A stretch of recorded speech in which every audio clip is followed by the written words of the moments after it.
(5월) 넷째 주 큐티 가이드입니다. 이번 주 본문은 누가복음 23장 39절부터 24장 43절까지입니다. 이 본문은 크게 세 가지 부분으로 나누어 볼 수 있습니다.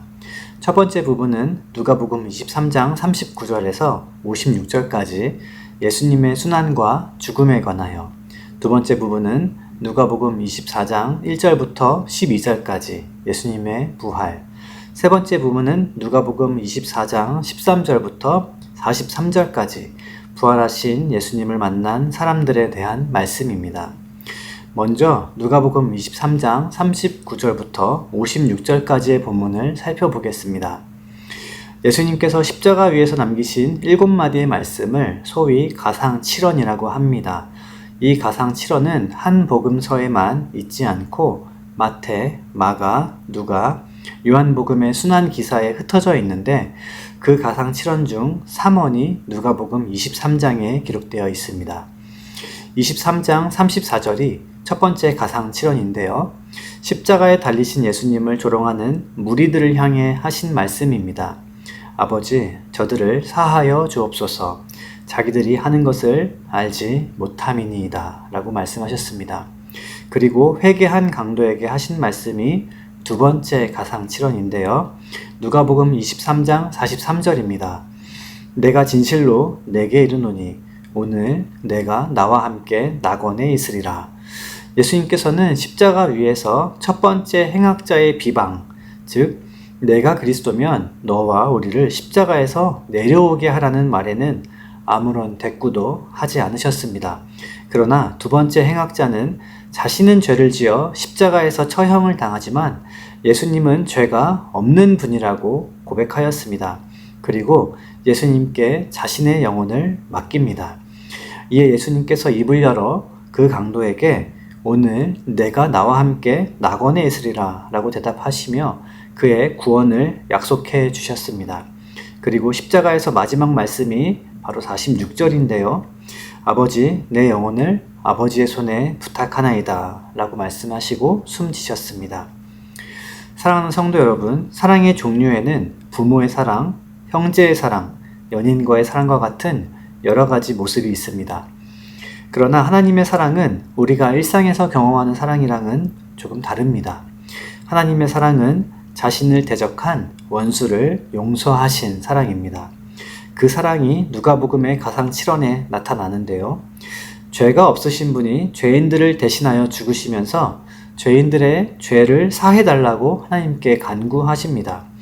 그리고 회개한 죄인에게 구원을 베푸시며 오늘 내가 나와 함께 낙원에 있을 것이라고 말씀해 주십니다. 이에 대해 로마서 5장 6절에서 8절은 다음과 같이 말씀합니다. 우리가 연약할 때에 기약대로 그리스도께서 경건하지 않은 자를 위하여 죽으셨도다. 의인을 위하여 죽는 자가 쉽지 않고 선인을 위하여 용감히 죽는 자가 혹 있거니와 우리가 아직 죄인 되었을 때에 그리스도께서 우리를 위하여 죽으심으로 하나님께서 우리에 대한 자기의 사랑을 확증하셨느니라. 누가복음 23장 47절부터 56절까지는 예수님의 죽음을 목도한 백부장, 여러 무리들, 여인들, 그리고 의로운 요셉에 이르기까지 예수 죽음의 증인들의 모습이 상세하게 기록되어 있습니다. 누가가 죽음의 증인들을 이토록 상세히 기록한 이유는 무엇일까요? 그것은 십자가에서 예수님이 완전히 죽으셨다는 것을 알게 하기 위해서입니다. 현대의 자유주의 신학자 가운데 혹자는 예수님이 죽지 않고 잠깐 기절한 것이라고 말하는 사람도 있습니다. 믿지 않는 자들은 예수님의 부활만 왜곡하지 않고 예수님의 죽음도 왜곡합니다. 애당초 예수님께서 죽지 않으셨다면 부활하신 것도 아닌 것이 되기 때문입니다. 그러나 예수님께서는 고린도전서 15장 3절에서 4절 말씀과 같이 성경대로 죽으시고 성경대로 부활하셨습니다. 그래서 누가는 예수님의 죽음을 목도한 증인들과 장례의 현장을 빈 무덤과 부활의 증인들만큼이나 상세히 기록한 것입니다. 본문을 통해 죄인 되었던 우리를 위해 십자가의 순환과 죽음을 당하신 그리스도의 사랑을 깊이 묵상해 보면 좋겠습니다. 무엇보다도 십자가에서 죽어가면서조차 자신을 조롱하는 무리들을 위해 아버지께 중보기도 하신 예수님의 기도가 아직 믿지 않는 우리 이웃들을 위한 우리의 기도가 되어야 하겠습니다. 두 번째 본문은 누가복음 24장 1절부터 12절까지 예수님의 부활에 관한 부분입니다. 본문은 예수님을 따랐던 여인들이 장사 지낸 후 예수님의 시신이 잘 있는지 확인하기 위해 돌무덤을 찾아간 장면으로 시작됩니다. 그런데 거대한 돌이 옆으로 옮겨져 있었고 그 안에는 예수님의 시신이 없었습니다. 마태복음 27장 64절에는 대제사장과 바리새인들이 빌라도를 찾아가서 예수의 제자들이 시신을 도둑질하여 부활했다는 소문을 낼까 두려운 나머지 무덤 앞에 경비병을 세워두었다고 기록하였습니다. 경비병들이 무덤을 지키고 있었기 때문에 제자들은 예수님의 시신을 훔쳐갈 수 없었습니다. 그러나 그럼에도 불구하고 성경의 증언과 같이 예수님의 시신이 무덤 안에서 발견되지 않았기 때문에 예수님의 부활은 제자들이 퍼뜨린 헛소문이 아니었습니다. 돌무덤 안에는 천사들이 있었고 그 천사들은 당황하는 여인들에게 예수님이 하신 말씀을 상기시켜 주었는데요. 그제서야 이 여인들은 예수께서 순환당하시기 전 하신 말씀이 생각이 났습니다. 24장 7절에서 8절 말씀입니다. 이르시기를 인자가 죄인의 손에 넘겨져 십자가에 못 박히고 제3일에 다시 살아나야 하리라 한데 그들이 예수의 말씀을 기억하고 라고 기록되어 있습니다. 그리고 여인들은 자신들이 목격한 부활의 현장을 사도들에게 전합니다. 그런데 안타깝게도 사도들은 예수님과 오랜 시간 함께하며 순환과 죽음과 부활에 대한 메시지를 직접 들었음에도 주님이 부활하셨다는 여인들의 말을 전혀 믿지 않았습니다. 사람은 누구나 귀로 듣고 눈으로 본 것, 손으로 만진 것 등 경험되어진 것을 사실로 받아들입니다. 부활에 관하여서 특히 더 그렇습니다. 예수님의 부활은 2000여 년이 지난 지금 우리의 눈으로 보거나 손으로 만질 수 없기 때문에 사실로 인정하기 어렵다고 사람들은 말합니다. 예수님의 부활이 객관적인 사실로 인정하려면 납득할 만한 무언가가 더 있어야 한다는 것입니다. 그렇기 때문에 예수님의 부활을 믿는 이 믿음은 선물입니다.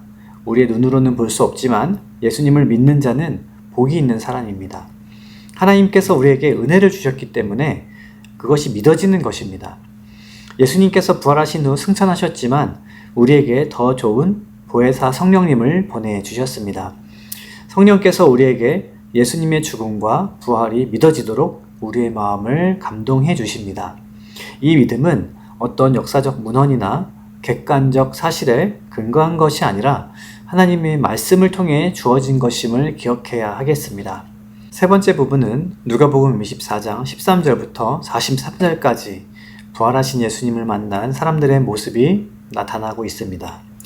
예수님의 제자 중 두 사람이 자신들이 목격한 십자가 사건과 부활의 소문에 대해서 이야기를 나누면서 엠마오로 가고 있었습니다. 그때 예수님께서 그들에게 다가가서 그들과 동행하셨는데요. 예수님에 대한 이야기를 나누던 그 제자들은 곁에 계신 분이 예수님인 줄 알지 못합니다. 이는 이들이 제자였음에도 불구하고 예수님을 늘 멀찍이서 바라보았을 뿐 예수님께 가까이 다가간 적이 없었음을 시사하기도 합니다. 이 제자들의 이야기를 가만히 들어보면 이 둘은 우리 중에 어떤 여자들이 혹은 우리와 함께한 자 중에 두어 사람이 이렇다더라 라고 대화를 나눕니다. 이 두 사람은 자신들이 직접 보고 경험한 것이 아닌 다른 사람들의 소문에 마음이 흔들리고 있습니다. 나의 믿음이 내가 아닌 다른 사람들의 경험과 소문에 의지해서는 안 되는 이유가 여기에 있습니다. 그래서 예수님은 이 제자들에게 모세와 모든 선지자들의 글과 성경을 통해 고난과 부활을 해석해 주십니다. 다른 사람의 경험이나 증언에 맹목적인 믿음을 두지 말고 말씀에 믿음을 두어야 하겠습니다. 다른 사람이 경험한 신앙의 체험을 통해 우리는 은혜를 받기도 하지만 그것이 진리는 아닙니다. 참된 진리는 오직 하나님의 말씀뿐입니다. 모든 성경은 하나님의 감동으로 되었습니다. 살아계신 하나님의 말씀으로 마음이 감동될 때 하나님의 아들을 믿는 것과 아는 일에 하나가 되어 온전한 사람을 이루게 될 것입니다. 그 날을 소망하며 이제 시작된 한 주간의 삶도 주 예수를 믿음으로 넉넉히 이기는 우리 기쁨이 되는 교회 성도님들 다 되시기를 주님의 이름으로 축복합니다. 하루하루 개인의 기도 제목과 더불어 공동체의 기도 제목을 놓고 함께 기도해 주시기 바랍니다.